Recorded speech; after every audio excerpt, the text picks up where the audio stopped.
Je le disais, cette question, est-ce qu'on est arrivé à un tournant? Est-ce qu'on est arrivé proche d'un point de bascule? Vous me l'avez dit, vous, juste avant de commencer cette émission, il y a peut-être quelque chose qui est en train de se passer là.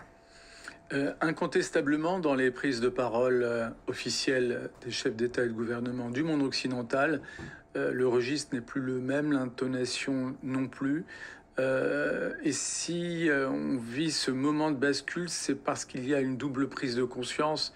D'abord, le fait que le président Trump soit arrivé au pouvoir a donné une carte blanche absolue à Israël et au gouvernement israélien en place, ce qui réduit d'autant plus toute idée de limite ou de contre-pouvoir aux plans les plus radicaux, les plus extrémistes qui finalement animaient ces cercles du pouvoir israélien.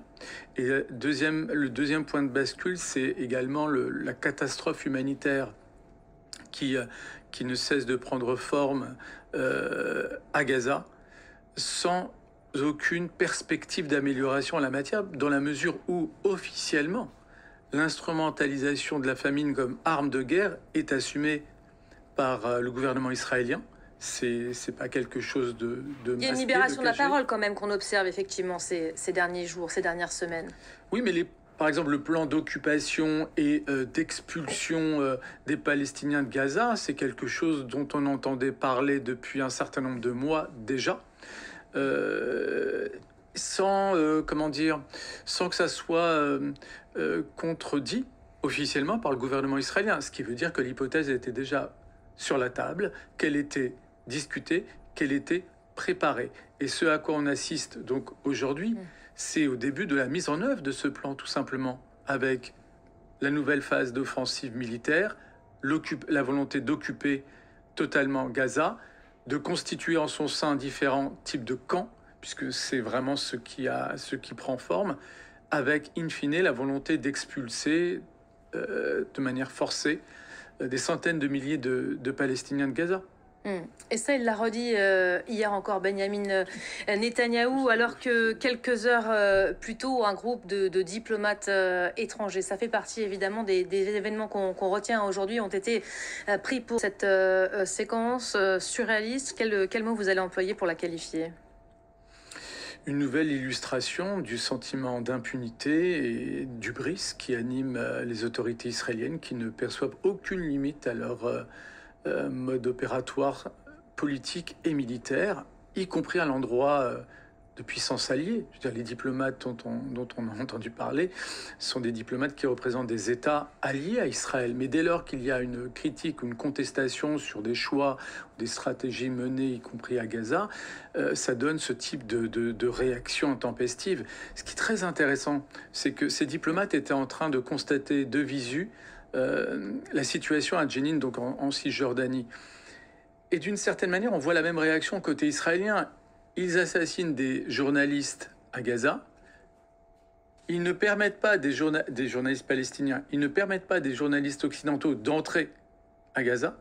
Et ils visent, ou en tous les cas, ils mettent une pression particulière sur des diplomates qui sont en train de constater la situation à Jenin, en Cisjordanie. Donc tout ce qui est de nature à témoigner de la situation de colonisation, d'occupation et autres, est combattu tout simplement. C'est un dérapage pour vous, ce qui s'est passé hier à Jenin, où ça traduit quand même un état d'esprit et une volonté aussi de la part des autorités israéliennes?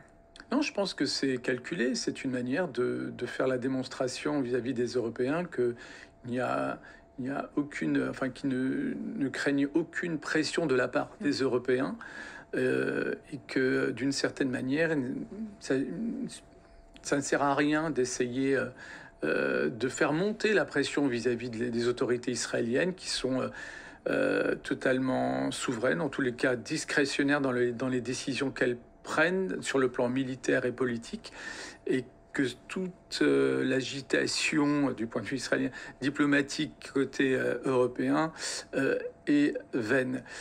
En même temps, c'est intéressant ce petit moment où les Européens changent un peu de tonalité, parce que ça met en relief également un contraste avec leur passivité totale jusqu'à maintenant hein, une passivité qu'on peut illustrer notamment par quelques chiffres.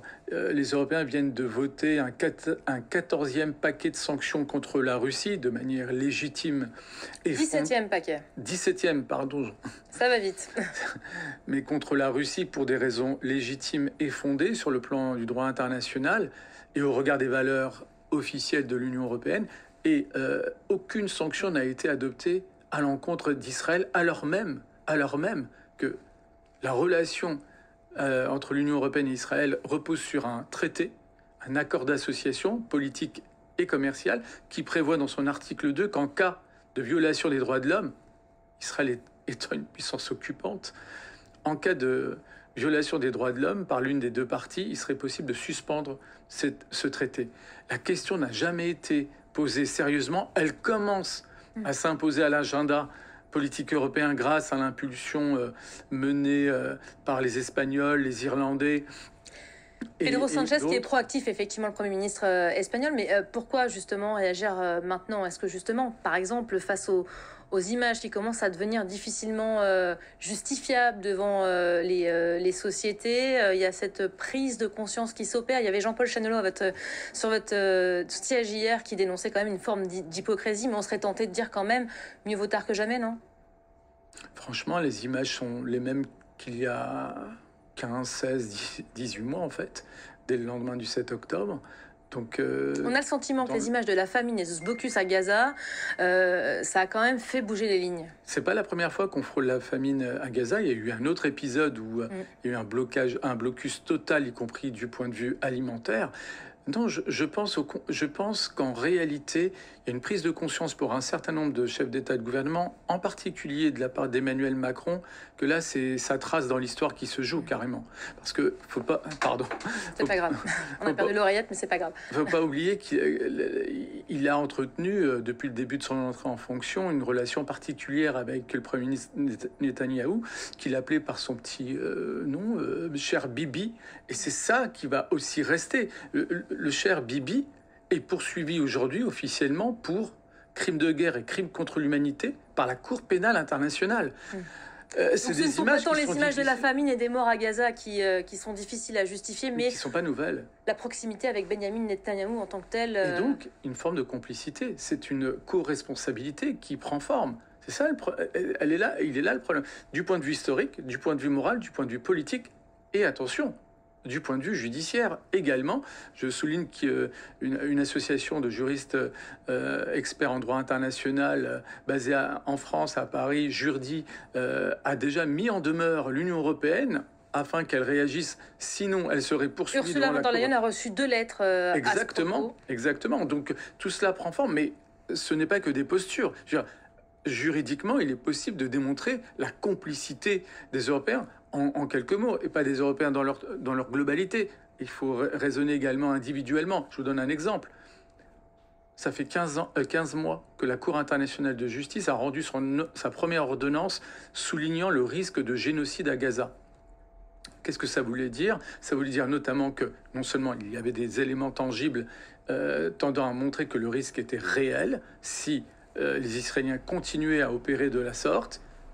Aucun changement, donc la stratégie israélienne est toujours la même, elle est fondée sur un blocus total et des bombardements contre des civils, donc le risque de génocide est plus que jamais conforté et élevé, et en plus, dès lors que c'est avéré, que ce risque était avéré, ça voulait dire depuis 15 mois que tous les États signataires de la Convention de la prévention du génocide étaient dans l'obligation de prendre des mesures pour éviter ce génocide, notamment cesser de fournir des armes à Israël, s'agissant en particulier des Allemands, et en prenant également des sanctions. En tous les cas, tout faire pour éviter la réalisation de cet acte, de ce crime international. Pelling Nabli, on a parlé des Européens, mais hier, dans ce groupe de diplomates, il y avait aussi des Chinois, des Japonais, et on le voit, les condamnations fusent de tous les côtés en direction d'Israël. Est-ce que c'est pas prendre un risque, là, pour la partie israélienne de réagir ainsi? J'en reviens à la part d'irrationalité qui s'est saisie de cette séquence. C'est vraiment l'idée d'hubris. Il y a l'impression de ne plus avoir de limites, que tout est justifié. Vous savez, depuis pratiquement le début de cette séquence, il y a la mobilisation de références religieuses, d'arguments religieux pour justifier des actes qui, juridiquement, dans notre rationalité à la fois, je dirais, laïque et juridique, relèvent de crimes. Mais ça ne parle pas aux dirigeants israéliens qui se sont inscrits dans un logiciel, dans une manière de voir et de concevoir les choses qui qui les amène à, premièrement, déshumaniser les Palestiniens et à justifier tous leurs actes. Donc à partir du moment où il n'y a pas de limite, ça donne cette incapacité à voir ces limites, d'autant plus naturellement qu'ils ont un blanc-seing délivré par la Maison-Blanche qui est et demeure la clé de voûte de cette séquence et de la clé d'analyse du comportement du gouvernement israélien. Et j'ajouterai un élément, lorsque vous dites attention aux yeux braqués quand même du reste du monde sur Israël. L'isolement, là, il n'est pas en train de s'opérer? En fait, c'est plus que cela. Vous savez, c'est quelque chose dont devraient prendre conscience les soutiens inconditionnels d'Israël. Ce que jugera l'histoire, mais également la Cour internationale de justice, ce n'est pas le gouvernement israélien actuel, ce n'est pas Benyamin Netanyahou, comme on l'entend souvent dans le langage médiatique et politique. Non, le problème, c'est que c'est l'État d'Israël qui est poursuivi pour génocide. Là, on va droit vers une condamnation de l'État d'Israël, lorsqu'on connaît son histoire, d'où il procède, qui va vers une condamnation pour génocide. Donc, il y a quelque chose qui devrait, à un moment donné, permettre un minimum de prise de conscience pour que précisément cette perspective n'ait pas lieu. Mais je pense que c'est trop tard. On va aller voir justement comment on réagit côté israélien. Mais avant cela, j'aimerais qu'on écoute la réaction du chef de la diplomatie israélienne. C'était ce matin, puisque Benyamin Netanyahou, quand il a eu le micro hier soir, n'a eu aucun mot en direction de ses diplomates. Il a continué à citer. Ça compte, non? Ce sont des mots forts dans le contexte israélo-israélien. Je veux dire par là qu'encore une fois, permettez-moi de le rappeler, l'ordonnance de la Cour internationale de justice qui parle d'un risque de génocide a 15 mois. Elle n'a pas 15 jours, elle a 15 mois. Et elle a confirmé ce risque à de nouvelles reprises parce qu'elle a été ressaisie par l'Afrique du Sud, eu égard à la continuation de cette guerre qui cible des civils, des enfants, des femmes... et donc sans respect aucun au droit international de la guerre. Par contre, et ça a été souligné par votre correspondant, et ça déconstruit vraiment quelque chose qu'on entend parfois dans le débat public franco-français, il y a un soutien de la société civile israélienne dans sa globalité à l'endroit de l'appareil militaire, l'appareil d'État israélien, et donc à travers ses actes.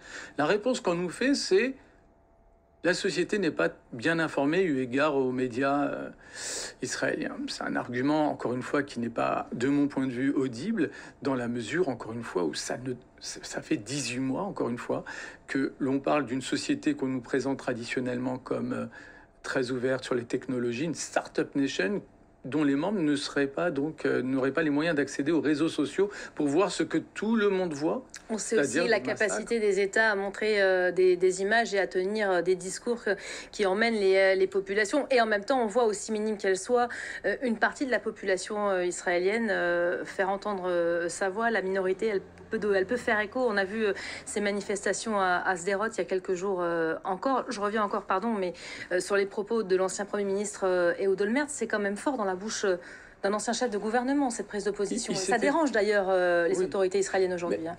Vous avez, et c'est pas la première fois qu'il se démarque. Et vous en avez même un autre, c'est Ehud Barak, qui également a déjà affirmé des propos très critiques à l'endroit, en particulier de Benyamin Netanyahou, qui vraiment est la cible de... Voilà, c'est très ciblé, mais il n'y a pas de remise en cause.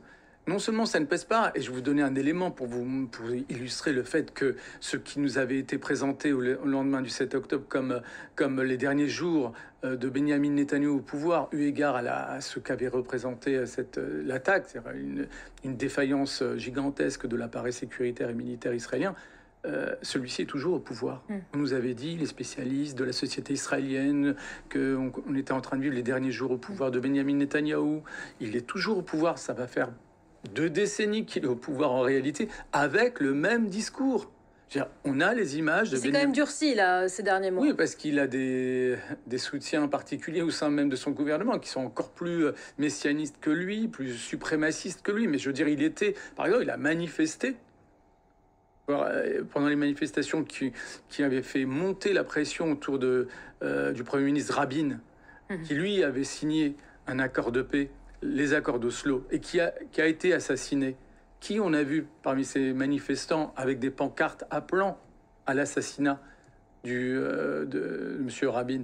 Il y avait déjà à l'époque Benyamin Netanyahou.